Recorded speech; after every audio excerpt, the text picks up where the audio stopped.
So a fresh new week has arrived, and here on this channel, that means one thing and one thing only. Every weekend, I post an episode of this series we do called Your Take Not Mine, where I turn to you, the viewers, to give me your hottest NBA takes of the week, based on what's going on at the time, and I then choose my favorite submissions and discuss them in a video. This week, the regular season resumed after a relatively uninspiring All-Star weekend, and with it comes the time everyone's fully locking in, so we definitely have plenty to discuss. In order to submit your takes, I make a community post on either the day of or the day before the video, similar to the one that you see on your screen now, so if you want a chance to be featured in a future episode, be sure to stay on the lookout for that. Before we start though, I want to thank Prize Picks for sponsoring today's video. Prize Picks is the most fun way to play daily fantasy sports and win up to 100 times your original entry. It's so easy to get involved as well. You just select 2 or more players, pick more or less than their projected stats, and place your entry. While we're all basketball fans here, they do offer pretty much any sport you can think of to choose from and play, so there are so many different ways to play, and the potential combinations are unbelievable. Prize Picks also offers tons of special promos regularly,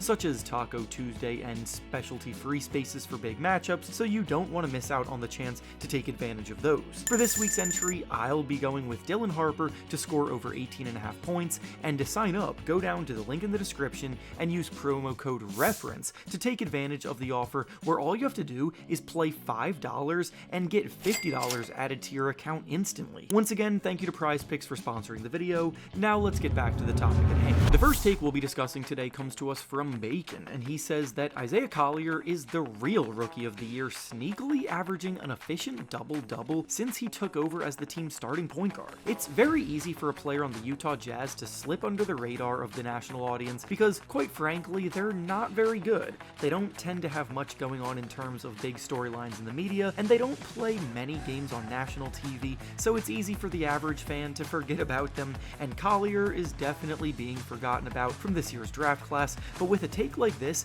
I'm here to help put an end to that. When Collier got to USC as a college freshman, he entered the year as one of the most hyped up prospects, pegged as a top 3 player in the draft class. Unfortunately, his season didn't quite go down as well as expected, and his draft stock took a bit of a hit because of it, but the talent has always been there with him, and the fact that the Jazz were able to get him with the 29th pick in this year's draft is 100% going to prove to be a huge steal in the long run. Collier's numbers on the season as a whole aren't very eye-popping by any means, putting up 7 points and 6 assists per game, and early on in the season he was not very efficient at all, shooting it poorly and struggling to find his footing. Thanks to a few injuries in the Jazz backcourt though, he has gotten a chance to take over as the team's starting point guard, and with the enhanced freedom, with the ball in his hands more, to be creative and initiate the offense, he has completely taken off, and I'm not even exaggerating when I say he's been one of the best passers in the league since that point. As a starter, Collier is averaging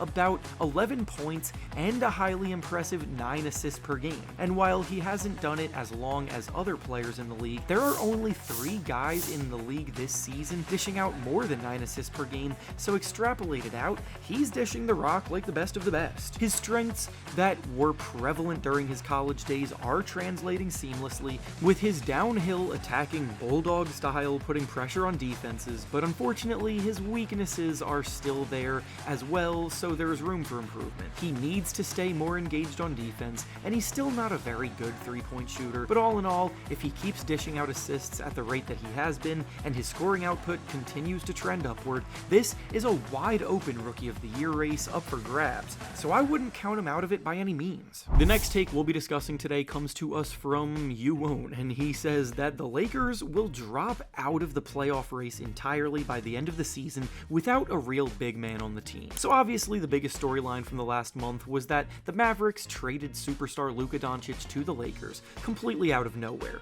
blindsiding everyone involved, and the obvious takeaway from it was that the Lakers just pulled off the heist of the century, and that the Mavericks lost their damn minds. I'm not here to dispute either of those claims, but does need to be addressed is the fact that the trade may not be something that bears immediate results. Acquiring Luka Doncic represents the future of the Lakers being saved, and it brought back onto the right track because they really didn't have much of a game plan after LeBron James' eventual retirement. In the short term though, the Lakers definitely have more flaws now than they did pre-trade, especially on the defensive end, and it's going to be an adjustment trying to plug those holes without sufficient help. Anthony Davis is not the player that Luka Doncic Doncic is, and you still make this trade 10 times out of 10. But Davis is a Defensive Player of the Year caliber enforcer inside, and they swapped him with an elite perimeter playmaker in Doncic who doesn't play much defense at all. Jackson Hayes is their only real center left on the team, and being as respectful as possible, he's just not a starting caliber center in the NBA. After that, they are incredibly undersized. Luka and LeBron both have spurts of lackadaisical defensive effort, and since the trade, they've suffered some bad losses to the lowly Hornets and Jazz, emphasizing these struggles. There are 27 games left in their season, so there's still a lot of basketball left to be played. But going back to the original take here, I just don't see them falling nearly as far in the standings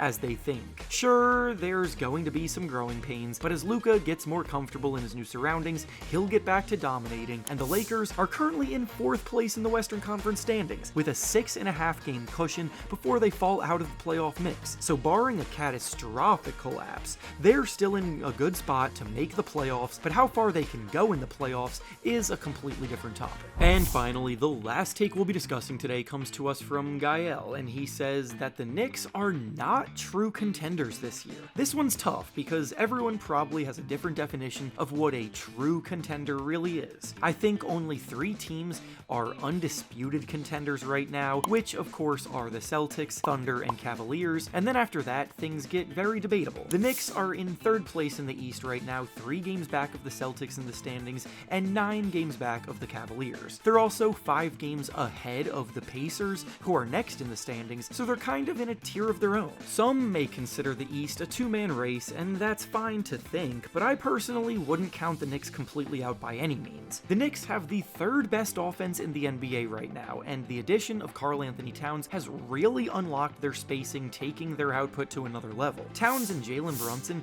are one of the highest scoring duos in the NBA right now, combining for over 50 points per game, doing so incredibly efficiently too. Josh Hart is one of the best role players in the entire NBA right now, on both ends of the floor, providing a terrific source of secondary playmaking while doing all the little things that teams need to win. Mikal Bridges may have been up and down shooting the ball throughout the year as a whole, but he can still get hot from 3 and produce in spurts, and OG Anunoby is still one of the most versatile defenders in the league too. What could hold them back is the defensive end, where Towns has struggled throughout his entire career, and lacking in rim protection is a tough obstacle to overcome in the playoffs. Plus, the Knicks starting lineup plays more minutes than any other starting lineup in the league, so the risk of them being run into the ground by the time the playoffs roll around has been a concern with Tom Thibodeau coach teams since the dawn of time. They can score the ball with the best of them, but they're only the 18th ranked defense for a reason, and that could be their downfall. And with that being said, that's all I have for you today. Make sure to like the video, subscribe to the channel, and comment down below what you think about the takes discussed.